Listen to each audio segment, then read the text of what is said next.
Bonjour à tous, bonjour à toutes, bienvenue dans Tailgate, le podcast 100% NFL des équipes de The Free Agent. On se retrouve pour la deuxième fois de la semaine en ce jour de Thanksgiving, puisque c'est Thanksgiving au moment où sortira ce podcast. Alors quand nous on l'enregistre, en fait c'est pas du tout Thanksgiving, c'est un petit peu comme vous savez quand ils enregistrent les émissions du 31 décembre, le 8 décembre, ils se disent bonne année, sauf que c'est pas encore truc. Bah nous on vous souhaite un joyeux Thanksgiving, même si c'est pas encore Thanksgiving à l'heure où on enregistre. En tout cas, le sujet du jour, c'est pas un cadeau, mais bon, c'est comme ça.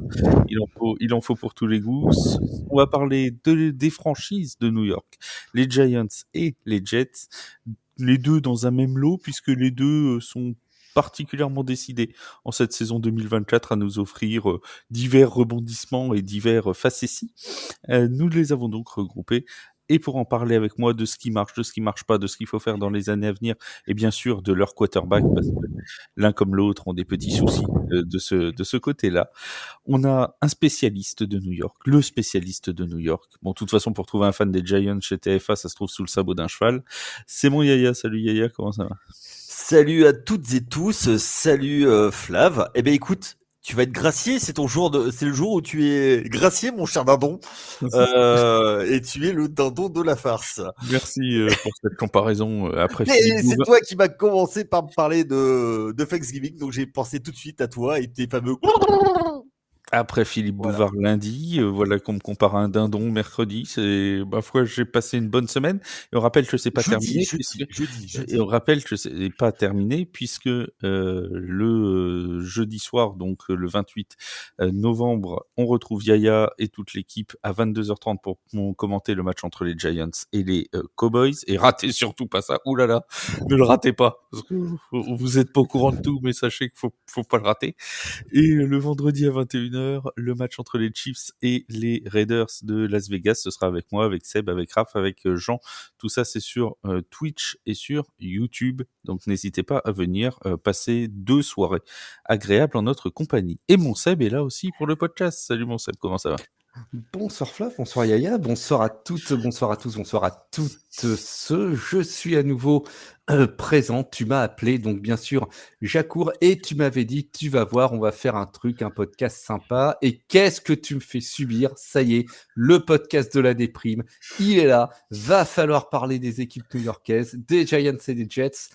J'en ai mal à la tête rien que d'y penser. Attends, on n'a pas encore fait le podcast Road to First Pick. Bouge pas, il arrive dans les prochaines semaines. Il arrive dans quelques semaines, t'inquiète pas. Mais on a 2 candidats là qui sont pas mal. Là, pour ils sont pas mal. On en a 2 qui pourraient être dans la course. Voilà, ils seraient même pas loin de la tête de peloton. Autant vous le dire, autant vous le dire tout de suite. Bah, si, vous êtes dans la tête de peloton, vous n'êtes pas en tête du peloton, vous êtes dans la tête, dans le groupe de tête, quoi. On commence donc avec les Giants de New York. 9 défaites et seulement 2 victoires depuis le début de saison. Alors, on va pas se mentir, c'était pas une saison qu'on attendait mirobolante du côté de New York en début d'année. On va pas faire les gens qui on tombe pas de notre chaise en voyant le bilan des Giants de New York. Mais quand même, Yaya, est-ce qu'on s'attendait pas un petit peu à mieux? On s'attend toujours à mieux en début de saison. Alors, si on refait chronologiquement, tu perds contre Minnesota, alors que Minnesota était annoncé moyen. Finalement, ils font une grosse saison. Bon, ok, ça marche. C'est le début de saison. Deuxième match à Washington. Tu dois gagner, mais ton kicker se pète dès le début. Donc, du coup, tu peux faire aucun field goal, aucune transformation. Donc, résultat des courses, tu perds un match que tu dois gagner. Et ensuite, tu dois récupérer d'autres matchs où tu dois gagner. Contre les Browns, tu gagnes. Contre les Cowboys, pareil, tu perds à domicile alors que tu dois gagner. Tu vas gagner à Seattle de manière assez magistrale. Et contre les Bengals, tu t'écroules.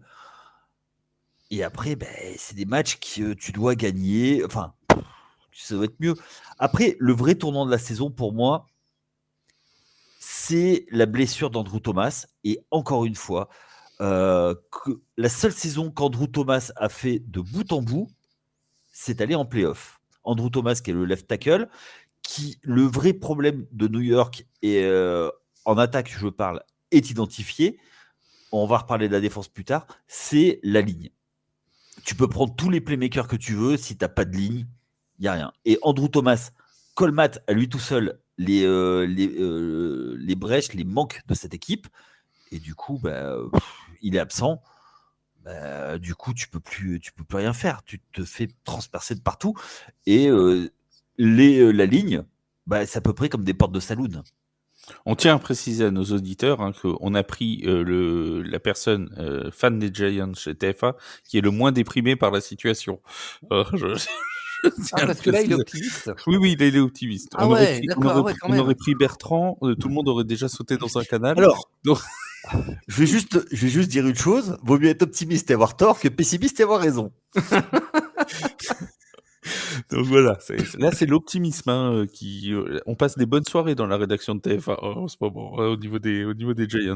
Il y a d'autres équipes, c'est guère mieux. Oui, non, grosso modo dans la rédaction de TF1 c'est pas bien la fête cette saison 2024. À part les petits jeunes qui sont tous fans des Chiefs, mais ils trichent. Ils ont découvert le foot il y a 6 mois. Donc après, il y a d'autres petits jeunes qui ont essayé de tricher, compris les Bengals. Bon, ça n'a pas marché de ouf non plus, mais bon, ça c'est un autre problème, un autre débat pour un autre jour. Mon cher Seb, pourquoi ça ne marche pas chez les Giants ? Que de soucis dans cette équipe. Un petit rappel. Pourquoi ça devrait marcher plutôt ? Voilà. Ça ira plus vite. Un petit rappel. Est-ce que vous vous souvenez, au même moment de cette saison, la saison dernière plus exactement, quelle était la fiche des Giants, sans tricher ? Alors attends, non, alors je ne m'en souviens pas.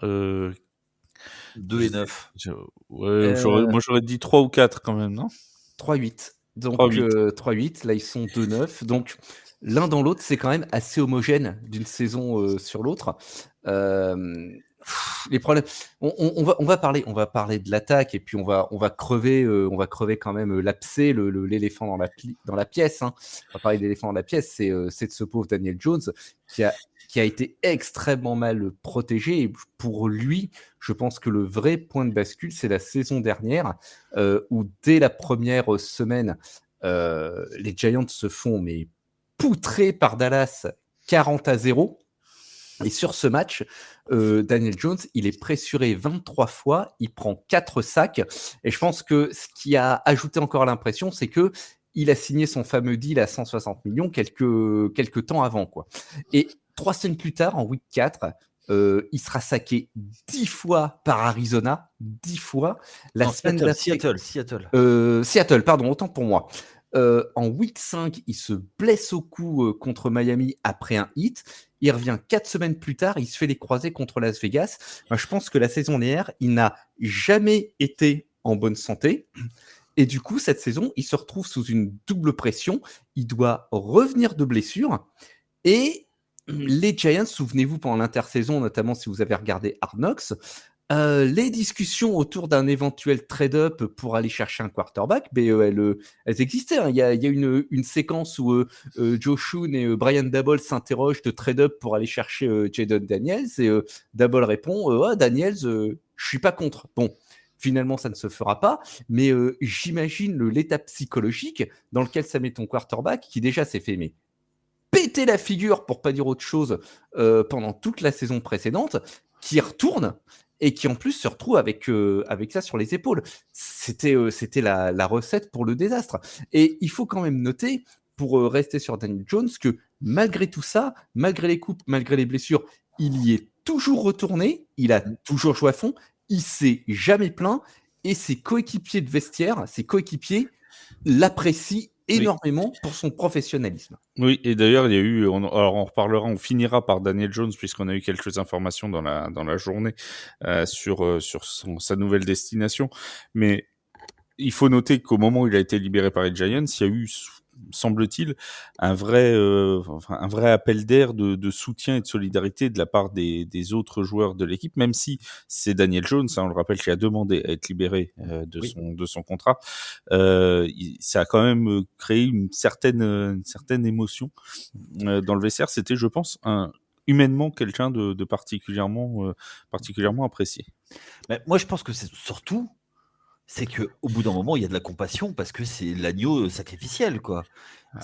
Depuis qu'il a été dans cette équipe, il a été livré en pâture à tous les rushers qu'ils ont eu en face.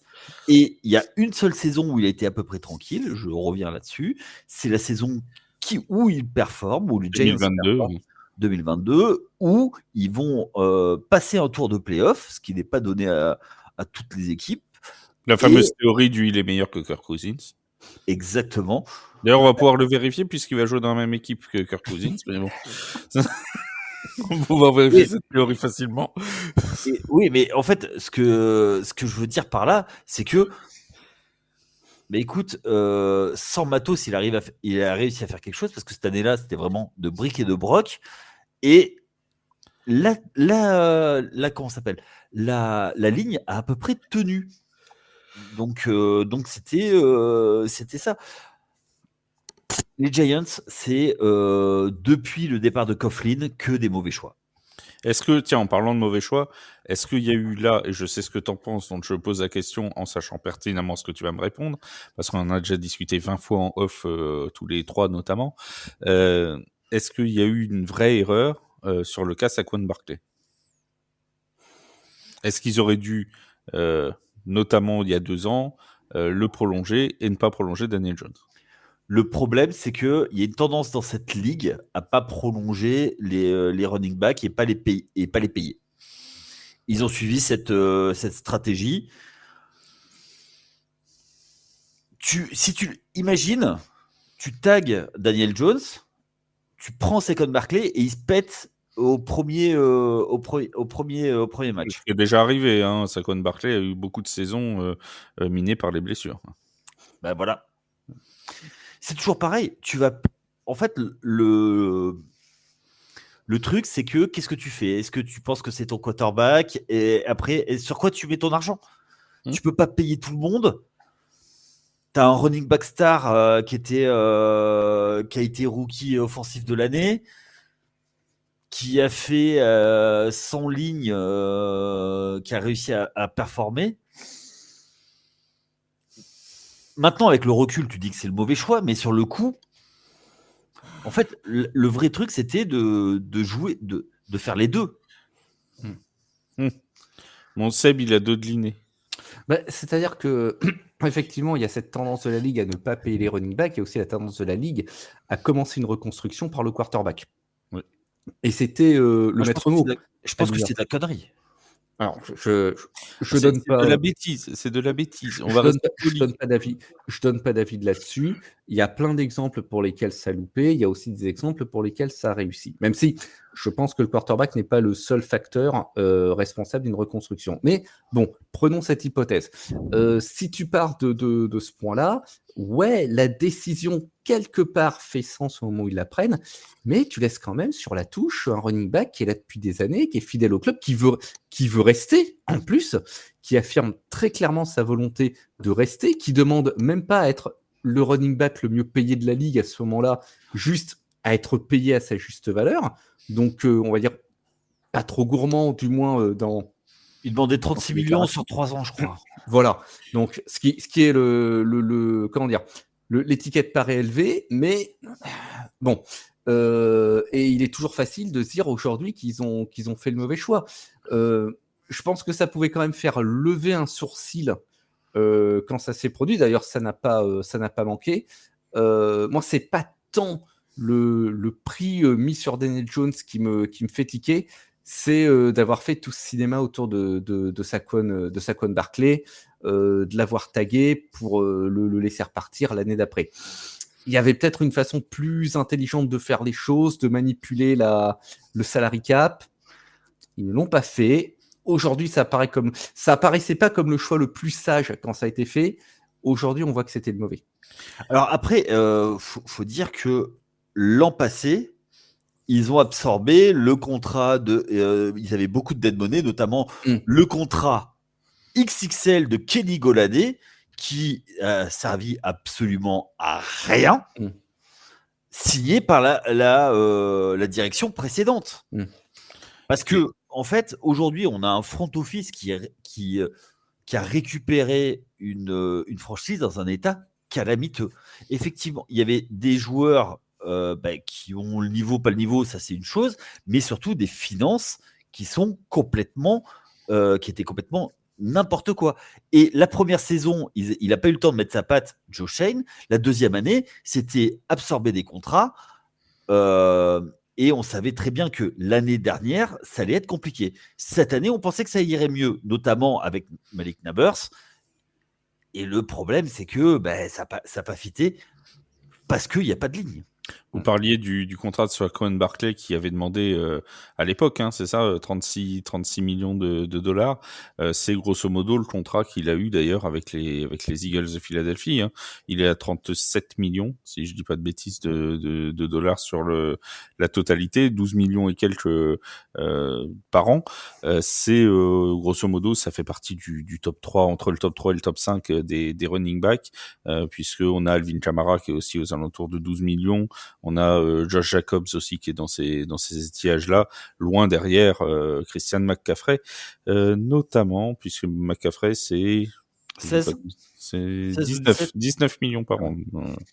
Il avait signé 2 ans à 38 millions. Voilà. Donc, voilà, c'est assez loin derrière, mais derrière Christian McCaffrey, il y a un gouffre et il y a un groupe de 3, voilà, dans le groupe Kamara, Barkley, Josh Jacobs, c'est du 12 millions grosso modo par an.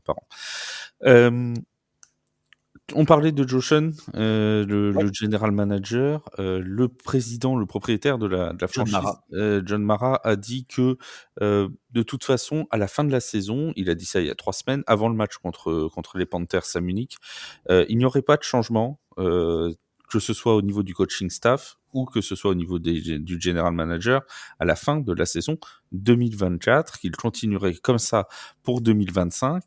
Est-ce que cette fin de saison, et notamment ce match contre les Panthers, a remis un petit peu d'eau dans le vin de notre ami Mara, Yaya? Est-ce que pour toi, il faut changer? Pour moi, non, il ne faut pas changer. Parce que c'est l'instabilité qui est le vrai problème dans cette ligue. Brian Daboll a été coach of the year il y a 2 ans maintenant. En 2022, pendant la bonne saison des Giants. Voilà. Ensuite, il y a une chose, c'est qu'il n'a jamais choisi son quarterback. Alors, moi, je pense qu'il faut scinder également les deux. Tim Boyle. Joe Shane, lui, il a encore le bénéfice du doute. Brian Daboll, ça va être, est-ce qu'il va perdre son vestiaire sur la fin de saison? C'est ça la vraie question. Joe Shane, tu ne peux pas le couper maintenant parce que il a un plan qui doit être mis en place. Effectivement, ça n'a pas marché, mais c'est aussi avec ça qu'on peut, sur les erreurs qu'on peut construire. Il y a quand même, malgré tout, tu as quand même un receveur star, Malik Nabers.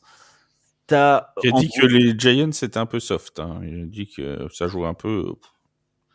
Il a été un petit peu plus appuyé que un peu soft. Je sais pas l'expression qu'il a utilisée. Moi, je suis resté poli, t'as vu? Voilà. Après, ça, c'est facile de parler dans la presse, tout ça. Après, il faut montrer. Surtout que la presse est friande des affaires des Giants, hein, on va pas se le cacher. C'est une franchise qui est sous les feux des projecteurs H24. Hein, que ça aille bien ou que ça aille pas bien. Hein, exactement. Surtout quand ça va pas bien, d'ailleurs. Après, moi, je pense que Brian Daboll, il joue son job sur la fin de saison. Pas forcément sur les résultats, mais sur les attitudes. S'il y a l'équipe qui lâche pas, on voit des choses en défense qui posent question. Oui, parce que la défense, c'était quand même l'une des... Posons-les questions, on est là pour ça. La défense, c'était quand même l'une des forces des Giants sur la première moitié de saison. Les corners, ils vont même pas plaquer. Mais là, sur le match contre les Buccaneers, ça faisait peur, hein, quand même. Hein. Oui, c'est ça, tu reviens de bye week, t'as pas le droit de lâcher comme ça. T'as pas le droit. Et c'est là, en fait, où c'est compliqué, tu vois. Après, tu as Dexter Lawrence, tu as Kevin Thibodeau, tu as Brian Burns. Et après, Bobby Ekereke et Mika McFadden. Et voilà, quoi. Bon, Seb, même question que Yaya. Brian Daboll, faut le laisser en place? On il sait se que fera de pas plus en virer. plus, pardon, je t'ai coupé. On sait que de plus en plus, c'est des doublettes coach GM en plus, qui vont Voilà. souvent ensemble. Hein. C'est J'aurais aimé souvent les deux de Buffalo. Hein. c'est souvent un double fusible, en effet, ce duo. Il serait étonnant que Daboll saute maintenant. Ce qui se dit, c'est que si ça doit se faire, ce serait pas avant le mois de janvier. Ah bah, de toute façon, là, je vois pas l'intérêt de le faire Oui, sauter ça n'aurait aucun intérêt. à 6 semaines de la fin de la saison. Et quant au mois de janvier, alors moi, je suis quand même plus inquiet pour Joe Sean, parce que tu te demandais, Yaya, si Daboll allait perdre le vestiaire. Moi, je pense plutôt que Joe Sean, lui, l'a perdu parce que il a eu quelques attitudes que les joueurs n'ont pas appréciées. Il y a eu d'abord ce qui s'est passé justement autour de Daniel Jones. Il faut rappeler qu'en 24 heures, le type passe de quarterback à QB3 à safety à l'entraînement à licencié. C'est quand même très moyen. Et puis, il y a eu en cours de saison le licenciement de Nick McCloud, qui a été licencié. Pourquoi ? Qui est parti lors de la trade deadline. Pourquoi ? Parce qu'il a refusé un pay cut. Et proposer un pay cut à un starter en cours de saison, ça se fait pas. Et en particulier un starter qui te fait tous les postes sur ton defensive backfield et qui joue gunner sur les punts, alors qu'il pourrait très bien dire ça, messieurs, ces choses-là, c'est pas pour moi, laissez ça au backup. Et ça, apparemment, dans le vestiaire, pour le ressenti vis-à-vis de Joe Sean, ça a fait beaucoup de mal. Donc, il a peut-être un plan, mais il a peut-être plus personne pour le suivre. Ça, c'est... Il nous fait des punchlines, c'est pas ce soir. Il y a eu percute. Hein. Il y a plus personne. Le soft as F de Malik Nabers. Tiens, vous parliez du match de Tampa. C'est la preuve même. Et c'est là, par contre, qu'on peut faire un reproche à Daboll. Le reproche à Daboll, parce que si un effectif, il est soft, ça, c'est la responsabilité du coach. Et un effectif qui est tough, c'est pas celui qui tape le plus fort, c'est pas celui qui gagne le plus de matchs, c'est celui qui lâche rien. Et clairement, et en particulier lors du match contre Tampa, les Giants, ils avaient lâché l'affaire. Dès qu'ils ont été dépassés... Le coup du fumble, où personne va chercher la balle, et c'est Baker Mayfield qui était à 10 mètres, qui se jette sous... Voilà. C'est que moi, j'ai vu ça, j'ai dit, bah, allez, c'est bon, on bâche. Allez, let's go, au revoir. Je ne veux pas remuer le couteau dans la plaie, mais 6 défaites de suite, 0 seconde de lead au score sur ces 6 matchs. Ouais. Pas une seule. Et bon, sans vouloir être méchant, ils n'ont pas joué que les Ravens, les Bills et les Chiefs non plus. Hein. Voilà, mais ça, c'est vraiment inquiétant parce que tu en prennes, ça fait partie du truc. Que tu lâches l'affaire, mais qu'en plus, pas une seule, vraiment, c'est pas une façon de parler, ils n'ont pas eu de lead une seule fois lors des 6 derniers matchs qui sont 6 défaites. C'est abyssal comme constat. Et à côté de ça, tu as pour les rookies, tu as le leader en yard, au sol et dans les airs. Oui, mais il y a des raisons d'espérer, mais c'est ça en fait. Tu vois, tu as des trucs, et le problème, c'est toute ma relation toxique avec les Giants, c'est que dès que tu commences à espérer, patatras. Les Giants, c'est ton ex toxique en fait. T'espères que ça va changer. Mais non, c'est même pas mon ex. Tu vis avec, voilà. Il s'accroche.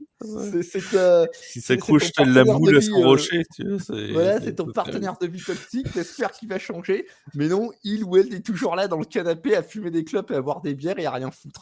Voilà, et une fois de temps en temps, une fois tous les 10 ans, il daigne se lever pour préparer un repas. Il ou elle descend les poubelles. Voilà, tu vois, une fois tous les 10 ans, il ou elle descend les poubelles. Ouais, mais 4 titres. Voilà. Mais voilà, tu vois, c'était le passé, ça, c'était la lune de miel et la nuit de noces. Tu vis encore là-dessus, tu vis encore sur cet espoir. Putain, Phil Sims en porte-cartel. C'est en train de complètement dériver cette affaire. Je pense vraiment que John Mara, là, depuis le départ de Top Coughlin, depuis 2015, il doit vraiment en avoir marre tous les 3 ans d'appuyer sur le bouton reset, enfin sur le bouton reboot, et de tout recommencer à zéro. Quoi. Intérieurement, il boue, Mara. Alors, voilà. Voilà. Enchaînons. Pas eu encore. Alors, justement, alors en Oui, parlant c'est de ça. calembour, je tiens à passer le bonjour à Dari Oldglove, Jaco, qui pensait vraiment que Gardner Minshew était de Bruxelles. Non, Il est allé vérifier sur sa fiche non, il m'a Pro dit, Football Référence. il m'a dit, j'ai failli y croire. Voilà. Ah, tu vois, c'est comme quoi c'était pas Allez. mal amené. Les fake news, hein, comme quoi, à quoi ça tient. Ouais, Ça et puis tient, ouais. Flav a un côté Donald Trump très développé. Oui, ça doit être la mèche, ça. Bon, bref. Non, plutôt le bronzage tout dunkerquois. Sans doute. Qu'est-ce qu'on fait pour la draft prochaine? Parce que bon, il est à peu près établi que les Giants seront dans les 3 premiers choix. Est-ce qu'on va chercher un quarterback, mon Yaya? Est-ce qu'on va chercher Sanders? Est-ce qu'on va même carrément jusqu'à trade up pour avoir le premier choix de draft si on ne l'a pas? Genre, je dis on, c'est pas moi. Hein, mais bon. Trade up, non. Le problème, c'est que même si tu draftes un quarterback premier tour, Bah, il va avoir la même pression que Daniel Jones. Hein. Oui, et surtout, tant que t'as pas mis la ligne, enfin, je suis désolé, le problème reste toujours le même. Si Andrew Thomas n'est pas en bonne santé, qu'est-ce que tu veux faire? Il faut renforcer cette ligne. Tu te débrouilles comme tu veux, mais tu la renforces. Après, tu peux peut-être trouver des bons prospects en 2e, 3e tour aussi, pour renforcer la ligne. Après, la question, c'est est-ce qu'ils vont avoir un quarterback qui va fitter avec ce qu'ils veulent aussi dans l'offre de la draft 2025, qui promet pas d'être une draft extrêmement talentueuse en termes de quarterback. Joe Shane et Brian Dabble, c'est eux qui ont façonné Josh Allen. Ils ont été le chercher. Donc, tu te dis, est-ce qu'ils peuvent faire la même chose maintenant à New York? Voilà. Après, moi, je reste. J'ai beaucoup de mal. J'arrive pas à trancher ce débat si est-ce que tu dois prendre un rookie pour mener ton attaque.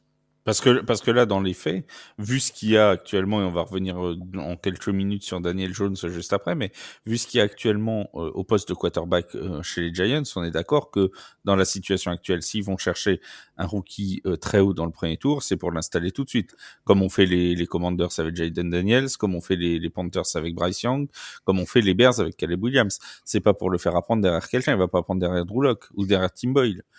Non, mais tu as... Rassurez-moi. Non, alors, tu vois, honnêtement, prendre un vétéran. Après, on peut. Ah, bah ça peut, oui. Moi, je pense, honnêtement, les à part talent générationnel, les quarterbacks qui commencent tout de suite. Ah bah, ça réussit rarement. Mais après, ils peuvent faire une Patriots, entre guillemets, qui sont allés chercher Jacoby Brissett et Drake May, et pour faire jouer Drake May qu'au milieu de la saison, après qu'il ait appris quelques matchs à Jacoby Brissett. Ils peuvent éventuellement faire quelque chose comme ça aussi. Oui, tout à fait. Après, quel quarterback? Alors, Daniel Jones. T'imagines, ils vont le rechercher. C'est vrai qu'en termes d'agents libres, ça va pas être. Non, ça va pas être. Est-ce que tu vas voir quoi? Tu vas voir Sam Darnold, Justin Fields, Russell Wilson, ouais. Andrew Dalton. Ouais. Et on va avoir fait à peu près le tour de ce qui va être disponible sur la free agency. Ouais. Tu peux trader pour un Matthew Stafford. C'était dans les rumeurs. Moi, après, je vois pas le. Est-ce que tu crois qu'il irait? Bah, il n'a pas le choix. Oui, s'il y a trade. S'il y a trade, il n'a pas le choix. Un trade, oui. Ouais. Est-ce que tu crois que les Rams le détestent à ce point? C'est ça le truc. Bon, parce que vraiment. Pour trader, il faut aussi que les Rams veuillent s'en séparer. Et le trader contre quoi? Si, contre the first round. Oui, voilà. Ah oui. Contre the first round. Ce qui pourrait s'entendre, parce qu'en quarterback, la draft, elle va pas être très riche. Non, on va pas être folle. Après, si, le point, on va imaginer que d'ici la fin de la saison, ça bouge pas, et par le fait que ça bouge pas, je veux dire que Jacksonville garde le first pick, ok? Ils restent au fond du classement, ils traitent pas, ils gardent leur first pick. Ils vont pas aller chercher un QB. Non, ça c'est sûr. Donc si les Giants restent deuxième, s'ils veulent chercher... Ils auront le premier QB, ouais. Voilà. Ils auront le premier QB, c'est-à-dire qu'ils auront Shedeur Sanders ou Cameron Ward de Miami. Après, Sauf si les Jaguars trade down avec une autre équipe. Sauf s'ils trade down avec une autre équipe, mais est-ce que ce serait dans leur intérêt? Alors, mais tout dépend de ce qu'on leur propose. C'est toujours, voilà. Ah oui, c'est ça. Ouais, mais C'est regarde pour ça. Chicago. Regarde Bah ce oui, qu'ils ont comme fait a fait Chicago. Chicago. Oui, c'est ce qu'a fait Chicago. Je veux dire, ce serait pas. Mais Tu vas prendre le colonel Sanders et du coup, ben voilà. Hein. bah, t'as le père qui va arriver aussi, donc ça va falloir se Ça va être tourner sympa. aussi. D'ailleurs, je vais voir. Il va aller dans le Kentucky. Mais les deux, là, en quarterback, les deux noms que j'ai donnés, c'est les deux seuls qui sont projetés pour Ah le oui, premier non, tour. Hein. ça va La clairement pas être draft, ça. elle est vraiment maigre cette année. C'est- L'année prochaine, sur ce C'est plan. tellement Giants. Hmm. C'est tellement Giants. Alors qu'ils auraient pu être mauvais dans 2 ans et avoir Archie Manning, tu vois. Mais non. Mais non. Même ça, ils le loupent, quoi. Non. C'est terrible. Mais C'est la seule saison où la saison où ils vont nous faire le run au Super Bowl. Jean Archie va être à la draft. mais bon. Alors là, je fais à peu près comme Vincent sur le Discord. Hein. Le jour où on est champion. J'ai dit run au Super Bowl, j'ai pas dit champion. Bah, si on va au Super Bowl, on gagne. Hein. On n'est pas n'importe qui non plus. D'accord. Alors, reprenons un peu de sérieux. Seb, tu voulais dire un truc? Non, ce que je veux dire, c'est pour le moment, leur plan, je sais même pas si eux-mêmes, ils ont une idée de leur plan. Parce que une fois de plus, Yaya, tu disais, voilà, Joshua, il a construit Josh Daniels. Faudra Josh encore Allen. Josh Allen, pardon. Excusez-moi. Faudra encore qu'il soit là. Parce que ça aussi, je le rappelle, c'est un des points d'interrogation. Et c'est pas forcément là-dessus que je mettrai mes économies. Hein. Un petit donc focus sur notre ami Daniel Jones, qui est donc parti de chez les Giants. Alors, il était prévu dans ce podcast de parler de notre ami Daniel Jones et de ses futures destinations. Bon, bah voilà, Tipak, mercredi après-midi, il nous a donné sa future destination et même sa nouvelle destination. Les Vikings du Minnesota qui remportent donc la timbale, ou qui remportent Daniel en tout cas. Alors pour l'instant, il a signé dans le practice squad, mais il devrait assez rapidement être remis dans l'effectif actif devant des joueurs comme Nick Mullens. Il y a de fortes chances quand même qu'il soit le backup de Sam Darnold. Est-ce que c'est un move que vous comprenez? De la part de qui? Bah, de la part de Minnesota. Bah, de toute façon, Daniel Jones, lui, il est bien content. Il avait dit qu'il voulait un contender en playoff. Il a une équipe qui est en 9-2. Alors bon, on peut pas faire beaucoup mieux. De toute façon, à part les Chiefs ou les Lions. Pour Minnesota, moi, je trouve que quelque part, ça fait sens. Ils veulent s'assurer d'avoir un backup correct parce que Nick Mullens, c'est quand même loin d'être la sécurité sociale. Leur avenir, c'est JJ McCarthy qui est blessé. Darnold, il y a quand même peu de chances qu'il le re-signe la saison prochaine parce que sinon, ça voudrait dire tourner la page McCarthy avant même qu'elle n'ait eu lieu. Jones, il se retrouve, comme tu le disais, dans ce qu'il voulait, c'est-à-dire une équipe qui soit contender pour les playoffs. Et il a une chance à jouer, il a une carte à jouer pour être backup dans ce club. Et c'est en plus, à mon avis, quelqu'un, Jones, qui, dans les années à venir, trouvera toujours un boulot en NFL, au moins en tant que backup. Ce qui n'est pas, je veux dire, c'est très bien d'être backup en NFL. C'est pas ce que je suis en train de dire, c'est pas un tacle par derrière avec les crampons en avant. Mais je pense que ça. C'est pas infamant, oui, tout à fait. Ouais, les deux, le club comme le joueur, sont arrivés à un bon mélange de leurs ambitions respectives. Ah, en gardant aussi en vue que JJ McCarthy donc s'est blessé toute la saison. Alors évidemment, on ne souhaite aucun mal aux jeunes joueurs de Minnesota, mais mine de rien, il a jamais lancé sa carrière. Sur le fait, on ne sait pas ce qu'il vaut en NFL. Si Daniel Jones est QB2 derrière JJ McCarthy et que ça se passe mal, il peut assez rapidement avoir le poste de titulaire aussi. C'est une possibilité. Et comme tu l'as dit, à part JJ McCarthy, ils n'ont aucun quarterback sous contrat pour 2025, les Vikings. Donc, il y a une possibilité pour Daniel Jones, même éventuellement, de rester plusieurs saisons du côté de Minnesota. Yaya, même chose, bon fit pour Daniel Jones et bon fit pour les Vikings. Moi, je pense que surtout, il bénéficie surtout d'être un gentleman et que c'est tellement rare et que dans le vestiaire, il fera pas de vagues. Non, c'est clair. Et avec O'Connell, ça peut marcher, hein, Oui, franchement. O'Connell, c'est l'homme qui murmure à l'oreille des quarterbacks, hein, donc C'est un mec qui m'apparaît sympathique, ce Kevin O'Connell. Je ne Ah, mais sais toi, pas. toi, Mais oui, tu vas tourner Kazakh, tu vas finir dans le Minnesota, toi. Mais C'est même- donc. Mais c'est non, du tout. Non, mais je sais reconnaître quand il y a du talent et quand il y a Je des suis sûr que ailleurs. le violet tirait bien. Oui, je pense que pour les cornes aussi. reconstruire la confiance de Daniel Jones, qui doit quand même être sacrément en berne après ses années aux Giants, Pourtant, il est parti en Suisse, hein, pour jouer. je pense que c'est un bon fit. Voilà. Bon, bref. J'ai l'impression de parler à un mur, là, ça me Non, fait non, pas plaisir, du les tout. gars, Je t'ai écouté. Il a la confiance en Berne, on a dit. Très bien. Tiens, en parlant de confiance en Berne, nous allons parler un peu des Jets de New York. C'est pas sûr que les Jets, ça décolle en ce moment. C'est un peu compliqué pour nos amis new-yorkais, eux aussi. A contrario, alors, vous allez me dire déjà ce que vous en pensez, parce que j'allais dire, à contrario des Giants, on s'attendait à une plutôt bonne saison de la part des Jets, mais il y a Yaya qui va me dire non, moi j'avais annoncé que c'était des pompes à vélo, donc bon. Alors, non, Voilà. j'ai pas dire pompe à vélo.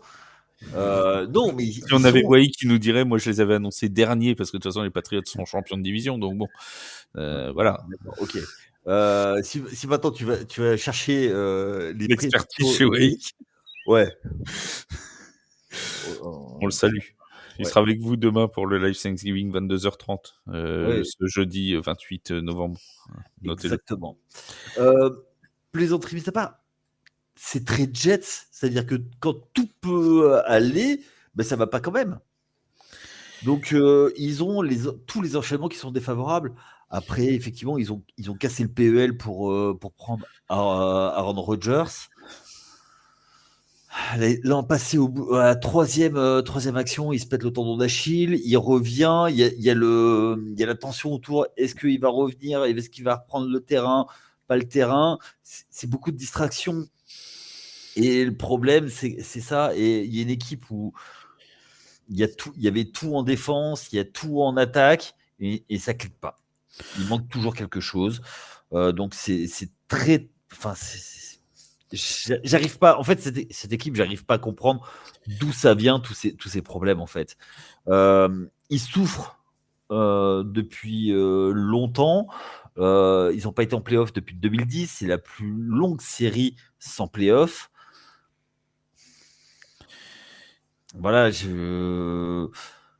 tu veux, j'ai même pas envie de me moquer. Je me moque, j'arrive même pas à me moquer. Le but, c'est pas de se moquer, c'est de. Non, mais tu vois, même en off et tout, tu vois, on fait même plus de blagues sur les Jets, quoi.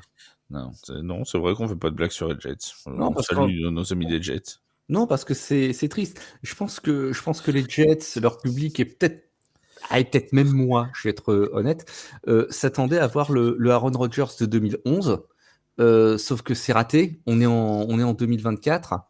Il a 40 ans. Et alors, si je prends ses stats de la saison, 63,4% de réussite, 2442 yards, 17 touchdowns, 7 interceptions, j'ai envie de dire, c'est pas mal pour un quadra. Mais malheureusement, il y a plein de choses autour qui ne vont pas pour ce club. Ils ont peut-être remis un petit peu tous leurs œufs dans le même panier avec Aaron Rodgers. D'abord parce que même avec un quarterback All-Pro, ex-champion et MVP, pour construire quelque chose, il faut du temps. Et du temps, il n'en a plus. Ils lui ont donné les joueurs, les coordinateurs qu'il souhaitait, sans se soucier de véritablement construire avec ou autour de lui. Et je pense aussi que virer Robert Saleh aussitôt dans la saison, ça a fait plus de mal que de bien. Et en plus, ça a quand même largement poussé le narratif que c'était Rodgers qui était derrière tout ça et qui tirait les ficelles. Ce sur quoi on est d'ailleurs pas plus fixé maintenant. Surtout qu'il coupe Saleh, il trade pour Davante Adams. Oui, mais Davante Adams, ça c'est du mercurochrome sur une jambe de bois. Non, mais je suis d'accord, mais c'est le gars, on sait qu'ils ont joué ensemble et qu'il voulait sa cible, quoi. Donc l'enchaînement des deux moves et après suspect.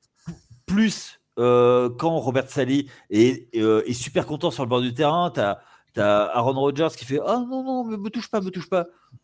Là, tu savais que ça y est, c'était fini. Le gars, il avait déjà la tête sur le billot avant même le début de la saison passée.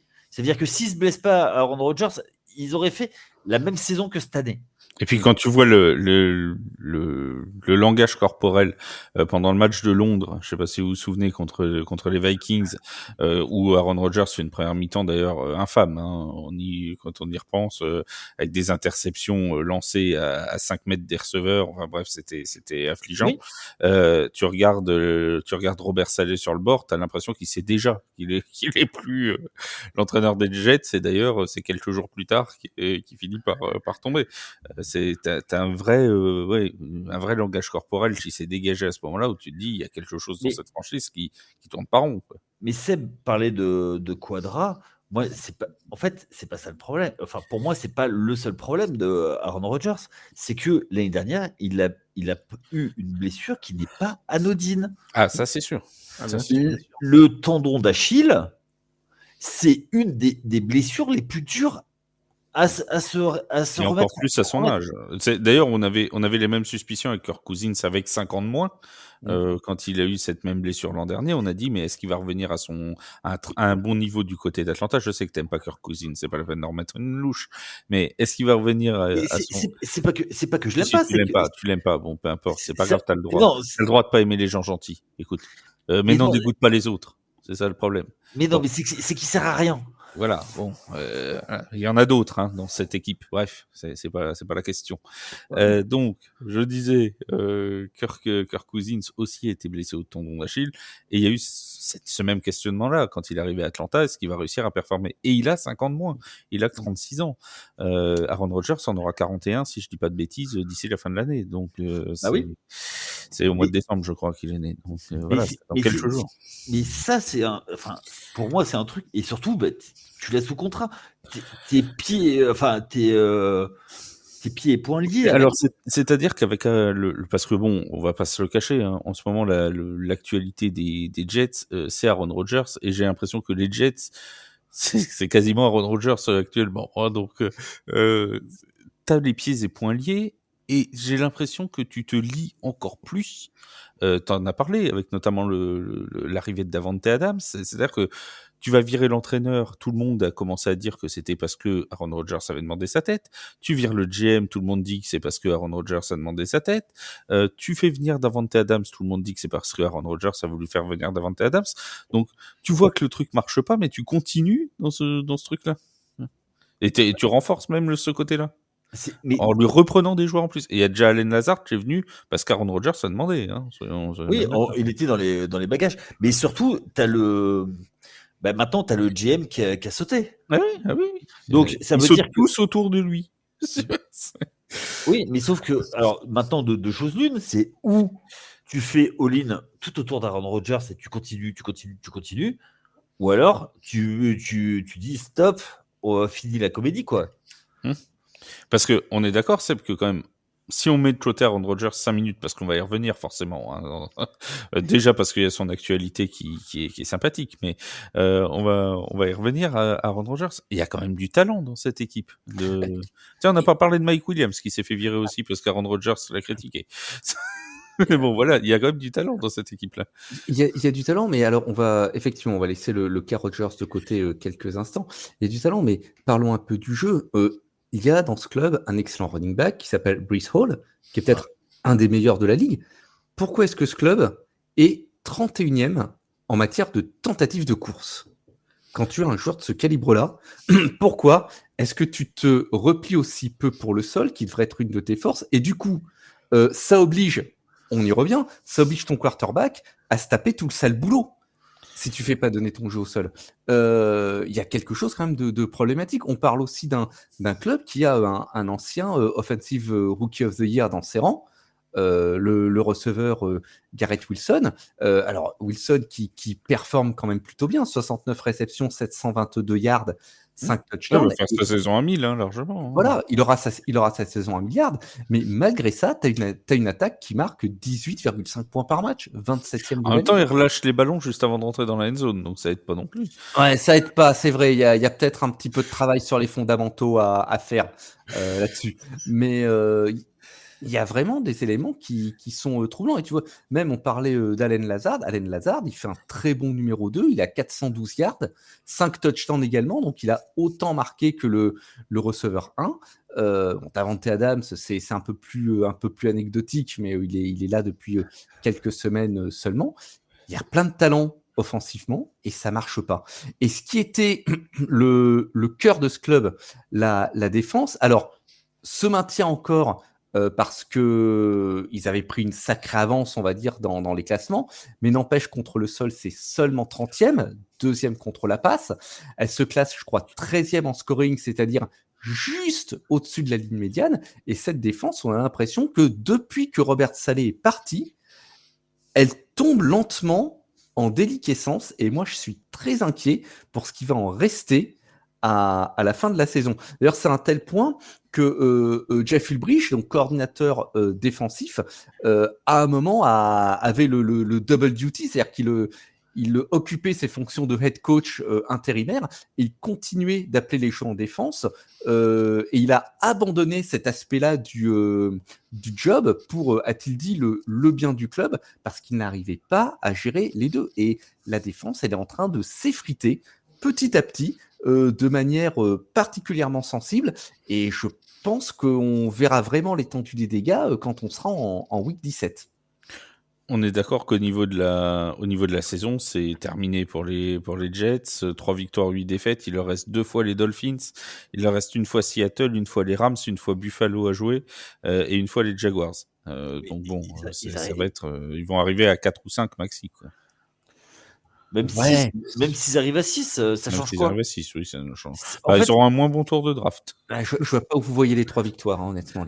Jacksonville, peut-être, déjà une. mais non, mais tu sais, enfin. Et puis, dans la div, des fois, tu sais, un match pas maîtrisé des Dolphins, même voir les Bills qui sont déjà en vacances, parce qu'ils vont peut-être être champions de division ce week-end. Hein. Donc bon, ça se trouve, ils seront déjà en vacances. Voilà.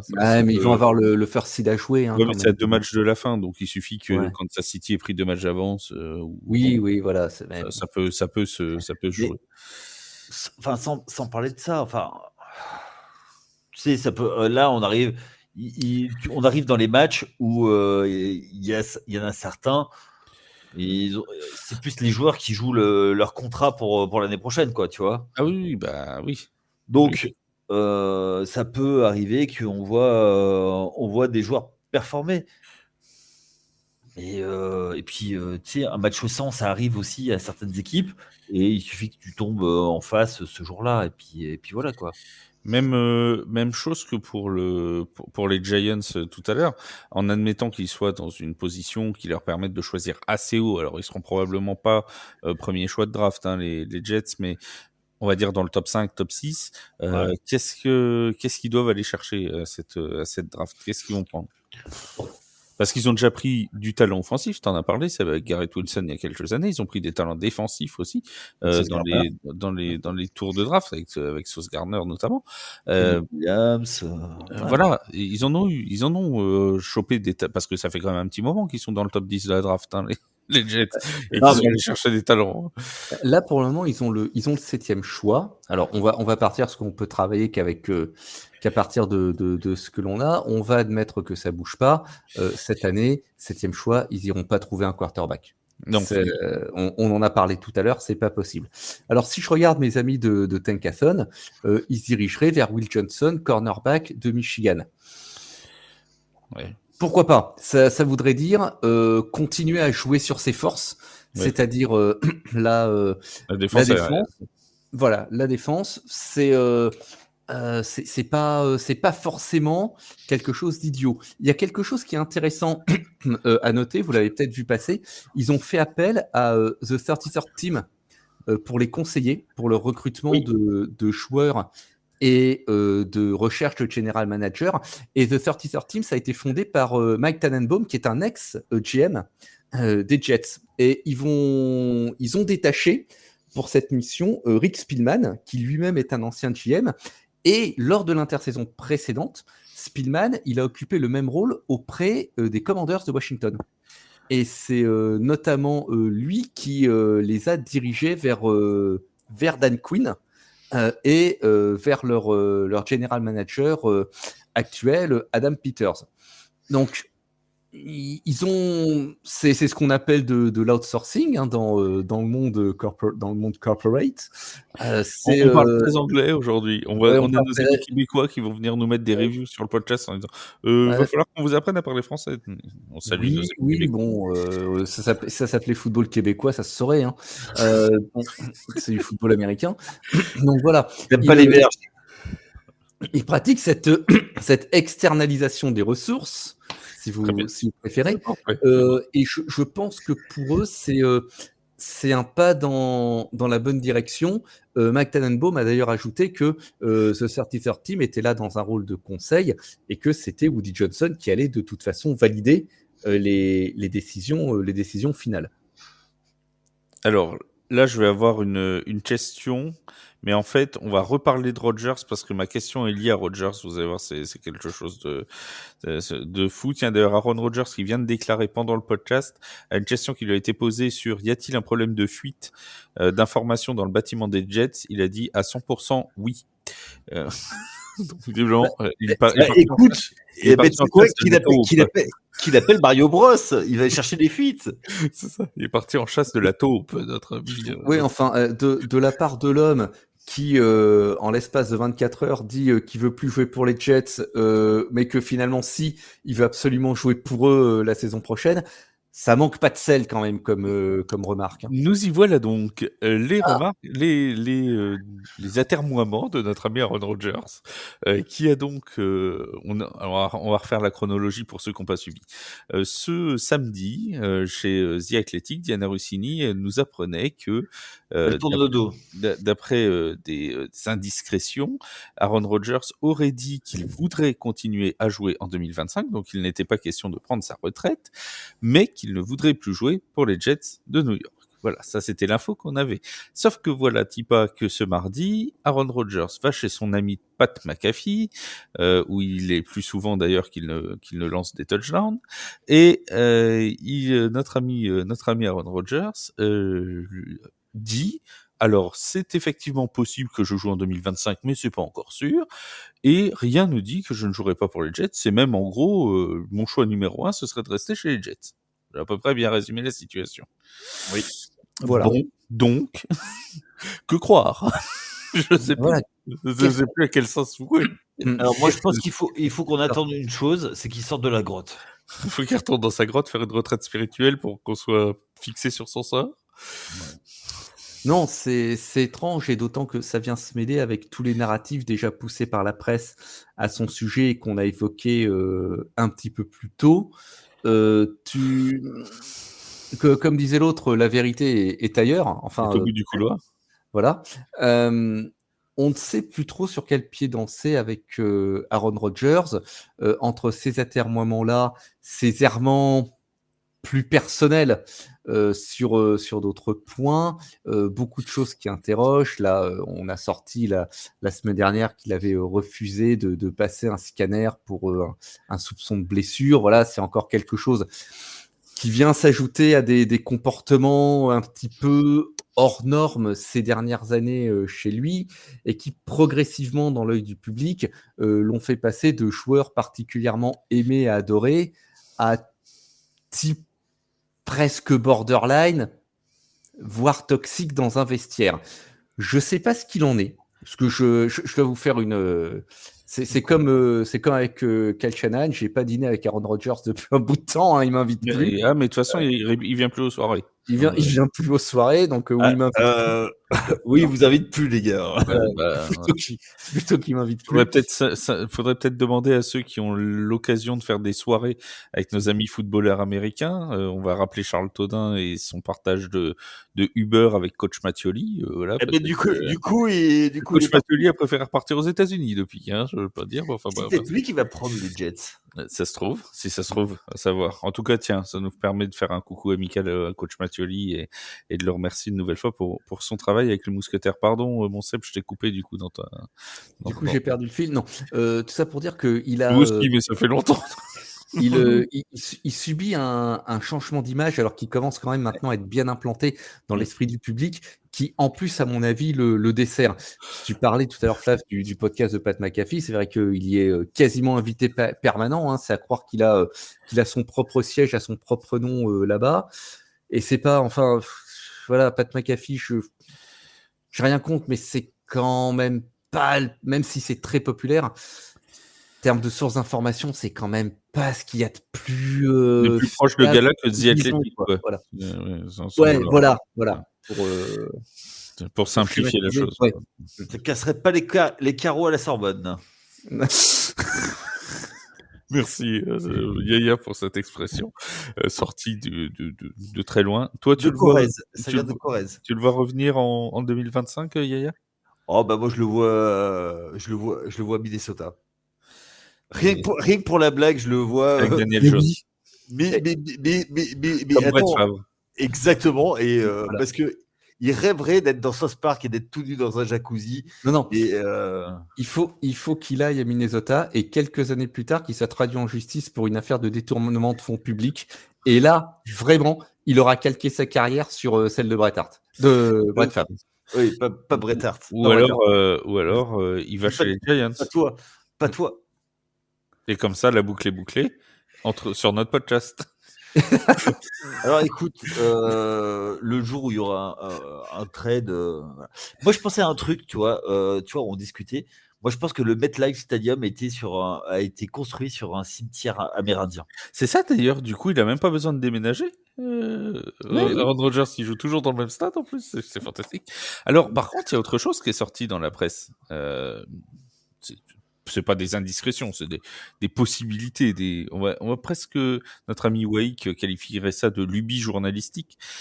Et si Aaron Rodgers rejouait avec Bill Belichick? Et si il allait jouer avec Bill Belichick? Vous imaginez la réunion des dieux vieux, sages ou moins sages? Bill Belichick et Aaron Rodgers ensemble. Où est-ce que Bilou? Voilà, mais c'est là tout le problème. Soit il arrive chez les Jets, mais ça m'étonnerait. Non, il a déjà joué là-bas, surtout. Il a déjà coaché là-bas. Oui, et puis jouer contre les Patriots, bon, j'imagine mal. Dans le même div que les Patriots, j'imagine mal. Oh, je pense que vu comment ça s'est fini, il serait alors, pas contre il est à peu près acquis que Bill Belichick sera au moins dans les conversations pour reprendre un poste de coach en 2025. Ça, c'est voilà. Il sera dans les conversations. Est-ce qu'il sera head coach? On ne sait rien, mais il sera dans les conversations. Les deux spots qui, pour l'instant, sont privilégiés, c'est Tampa Bay Buccaneers, si Todd Bowles saute, et Jacksonville Jaguars. Le problème, c'est que chez les Jaguars, ils vont pas faire venir un quarterback. Ça m'étonnerait fortement. Ils viennent de prolonger Trevor Lawrence pendant cette intersaison 2024. Donc, et même aux Buccaneers, je les vois pas lâcher Baker Mayfield. Moi non plus. Donc cette réunion, non, mais cette alchimie Aaron Rodgers, Bill Belichick, j'y crois franchement très très très moyennement. Après, est-ce qu'il peut aller jouer ailleurs et où, Aaron Rodgers? Effectivement, il y a plein de possibilités. Des gens qui vont chercher des quarterbacks, il va y en avoir quelques-uns, des équipes. Bill Belichick, moi il va être approché notamment à Las Vegas. Ah oui, chez les Raiders, oui. Avec Tom Brady qui est rentré en plus dans l'actionnariat, oui. Voilà. Après, effectivement, tu as parlé des Giants pour Aaron Rodgers. Bill Belichick a toujours eu une histoire particulière avec les Giants.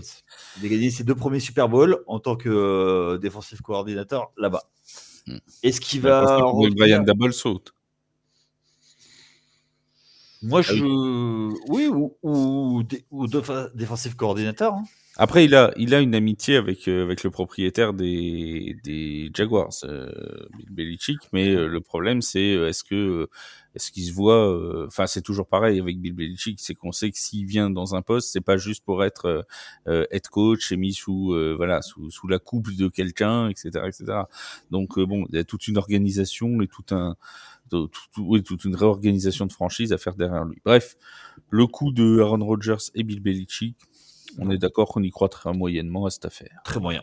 Non, c'est là je suis abondé dans le sens de Wake, c'est de la lubie journalistique. On est d'accord. C'est pour ça d'ailleurs Et que nous n'en avons pas parlé. Voilà. Alors, le seul endroit où c'est possible, c'est à Las Vegas. C'est le seul où les deux postes sont vacants. Les deux sont vacants. Non, mais je laisse 30 secondes. Attends, non, mais attends. Rodgers, Belichick, la famille Davis dans le même club, mais le tout à Las mais- Vegas sur le tout à Las Vegas, mais tu veux amérindien. provoquer une guerre civile, toi. T'es Ouais, mais t'es un grand malade.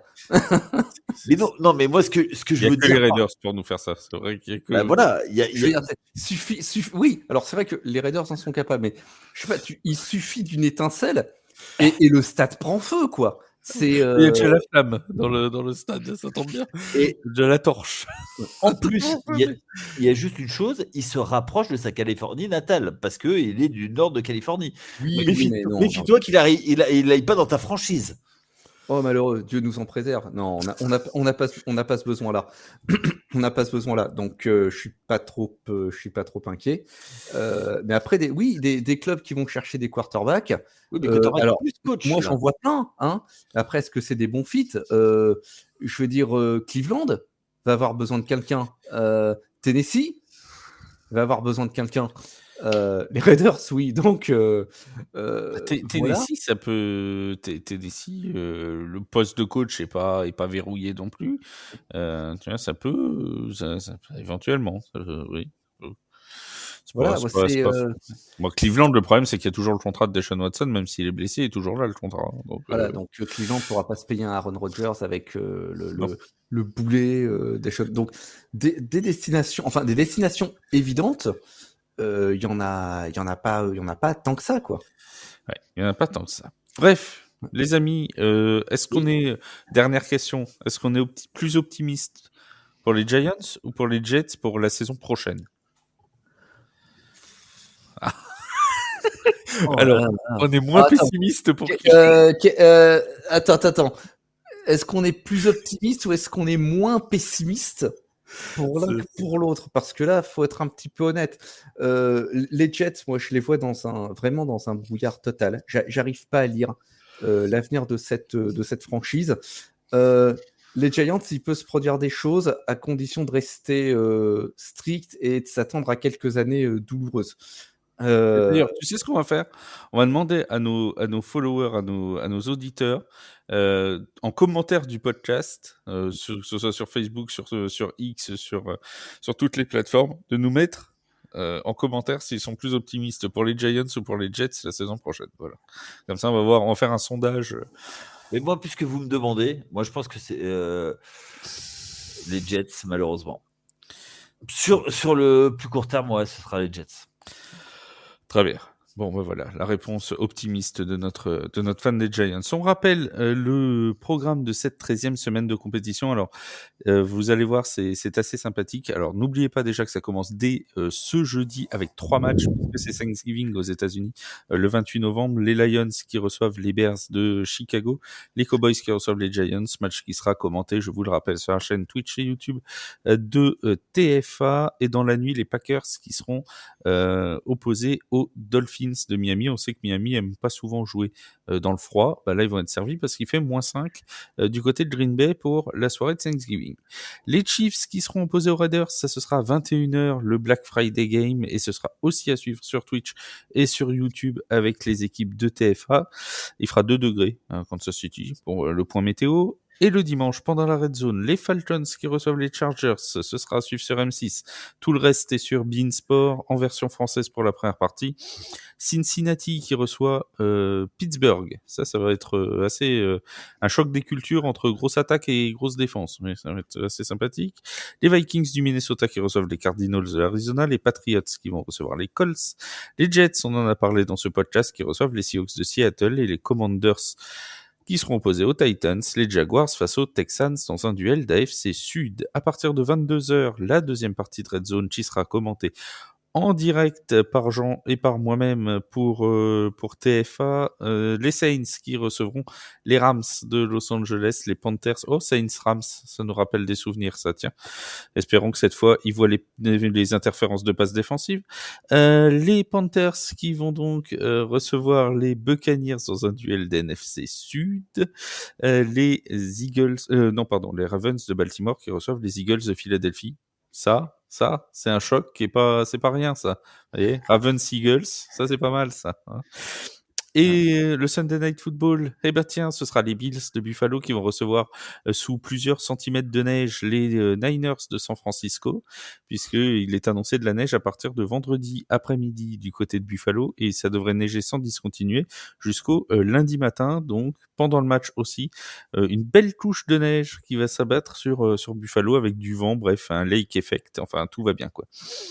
Les Broncos clôtureront cette 13e semaine de compétition face aux Browns de Cleveland. Ce sera pour le Monday Night Football et nous on vous retrouve mardi pour débriefer tout ça et jeudi pour un prochain podcast aussi des équipes TFA, NFL, pour la MLB, pour la NBA, pour la NHL. Vous n'hésitez pas à aller écouter également tous les podcasts qui sont faits par nos collègues. Voilà, merci beaucoup Seb d'avoir été là, merci à Yaya. N'hésitez pas à nous dire ce que vous pensez des franchises de New York en commentaire de ces podcasts. On vous souhaite à tous un très bon week-end et on vous retrouve dès jeudi soir sur Twitch et sur YouTube pour les matchs de Thanksgiving à 22h30. Salut tout le monde. Ciao. Ciao, bye.